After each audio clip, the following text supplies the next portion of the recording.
missionnaire de l'église La Compassion accuse Marcello Tunasi d'appartenir à la franc-maçonnerie. Tout a commencé par une déclaration inattendue, prononcée d'une voix tremblante mais déterminée, au milieu d'une petite assemblée de fidèles silencieux. Ce jour-là, un missionnaire autrefois proche du pasteur Marcello Tunasi a pris la parole pour dénoncer ce qu'il décrit comme une vérité cachée depuis des années. Selon lui, derrière les sermons enflammés, les campagnes d'évangélisation et les grandes conférences spirituelles se dissimulerait une réalité bien plus sombre. Il affirme avoir découvert des éléments troublants laissant penser que son ancien mentor entretiendrait des liens avec une organisation occulte. Une accusation grave, explosive, qui a immédiatement fracturé la communauté.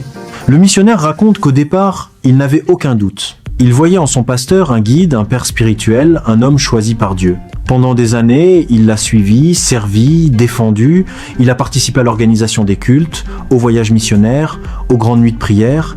Il affirme avoir vu des miracles, entendu des témoignages bouleversants, observé des foules entières tomber à genoux sous l'émotion. Rien ne laissait présager qu'un jour, il deviendrait son accusateur. Puis, selon ses propos, des incohérences auraient commencé à apparaître. Des réunions privées dont il était exclu, des décisions prises sans consultation, des rencontres nocturnes avec des personnes qu'il ne connaissait pas. Il dit avoir ressenti un malaise grandissant, une impression que quelque chose échappait à la transparence spirituelle qu'on prêchait pourtant publiquement. Au début, il aurait gardé le silence, pensant que le doute venait de lui. Mais les questions, affirme-t-il, devenaient de plus en plus lourdes. Un soir, il raconte avoir été convoqué dans un bureau fermé après avoir posé trop de questions. Il décrit une discussion tendue, des regards lourds, une atmosphère étrange. Il affirme qu'on lui aurait demandé de ne plus fouiller dans certains dossiers, de ne plus s'approcher de certaines personnes influentes proches du pasteur.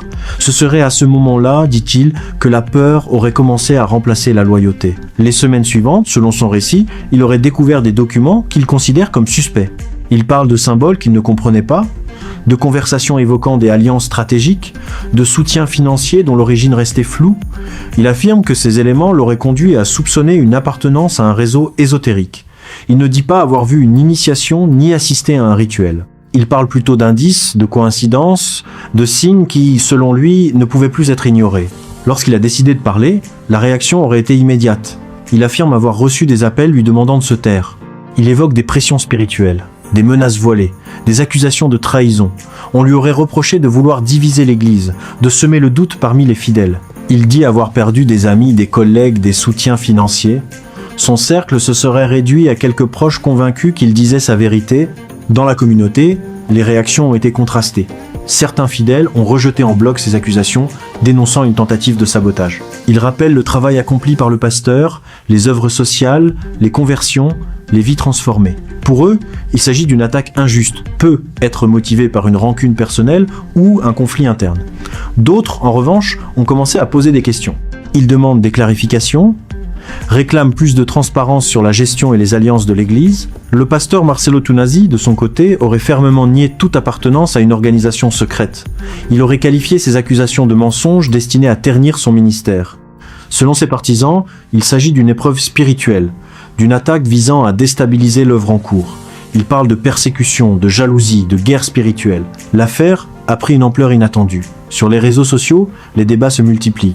Des vidéos circulent, des témoignages s'opposent, des anciens membres racontent leurs expériences, parfois contradictoires.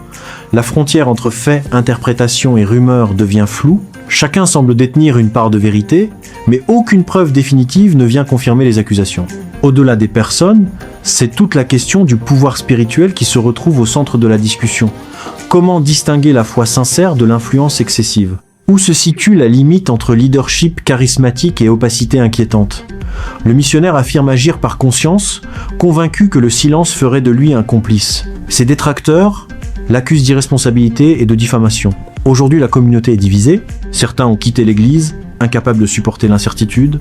D'autres restent, déterminés à défendre leur pasteur. Le missionnaire, lui, maintient ses déclarations, appelant à une enquête indépendante et à une transparence totale. Il affirme ne pas chercher la destruction, mais la vérité. Dans cette affaire, une chose est certaine. La confiance, une fois fissurée, laisse des traces profondes. Qu'il s'agisse d'une accusation infondée ou d'une révélation majeure, les conséquences humaines et spirituelles sont déjà bien réelles. Les regards se tournent désormais vers l'avenir. Clarification, confrontation ou réconciliation ?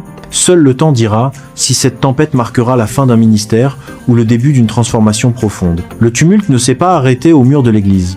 Très vite, l'affaire a dépassé le cercle restreint des fidèles pour atteindre les médias religieux, les blogueurs indépendants et même certains responsables d'autres assemblées. Ce qui, au départ, semblait être un conflit interne s'est transformé en crise publique. Le nom du pasteur circulait désormais dans des discussions enflammées associées à des termes lourds de sens, tandis que le missionnaire multipliait les interventions pour défendre sa position. Dans ces nouvelles prises de parole, il précise qu'il ne s'agit pas, selon lui, d'une simple divergence doctrinale.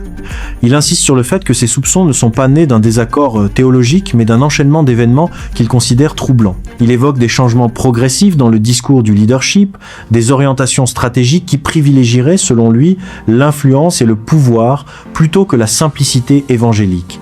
Il affirme avoir vu l'Église évoluer vers une structure plus hiérarchisée, plus fermée, moins accessible aux critiques internes. Ce qui frappe dans son témoignage, c'est le mélange de conviction et de prudence. Il répète qu'il ne possède pas de preuves irréfutables d'une appartenance formelle à une organisation spécifique. Il parle d'indices, d'éléments qui, mis bout à bout, auraient formé dans son esprit une cohérence inquiétante. Pour certains, cette nuance affaiblit son accusation. Pour d'autres, elle renforce l'idée qu'il parle avec sincérité, sans chercher à exagérer. Des anciens membres ont commencé à témoigner, chacun avec son propre vécu. L'un raconte avoir ressenti une pression excessive pour contribuer financièrement à certains projets. Un autre parle d'une culture du silence autour des décisions majeures. Une troisième personne affirme n'avoir jamais observé le moindre comportement suspect et décrit au contraire un environnement spirituel dynamique et bienveillant. Ces récits contrastés alimentent le débat sans le trancher. Au cœur de la controverse se trouve une question délicate, la transparence.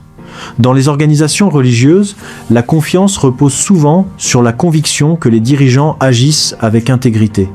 Lorsque cette confiance vacille, même sans preuve tangible, le doute s'installe durablement. Certains fidèles demandent désormais la publication détaillée des finances, des partenariats et des structures de gouvernance. D'autres estiment que ces exigences traduisent une méfiance excessive qui fragilise l'unité. Le pasteur, selon ses proches, aurait choisi de répondre avec fermeté, mais sans entrer dans les détails des accusations. Il aurait rappelé que les rumeurs peuvent détruire des vies et des ministères, et exhorté ses membres à ne pas se laisser distraire par ce qu'il qualifie d'attaque spirituelle. Cette posture est interprétée de deux manières. Pour les partisans, elle témoigne d'une foi inébranlable. Pour les sceptiques, elle évite le fond du problème. Pendant ce temps, le missionnaire affirme vivre une période difficile. Il dit avoir reçu des messages d'insultes, mais aussi de soutien. Il explique que sa famille subit les conséquences de son choix de parler. Il reconnaît que dénoncer publiquement un leader religieux comporte un prix élevé. Pourtant, il affirme qu'il referait le même choix, convaincu que le silence aurait été plus lourd à porter. Des observateurs extérieurs soulignent que ce type de crise n'est pas inédit dans les milieux religieux contemporains. Lorsque des leaders charismatiques atteignent une influence importante, ils deviennent à la fois des figures admirées et des cibles potentielles de suspicion.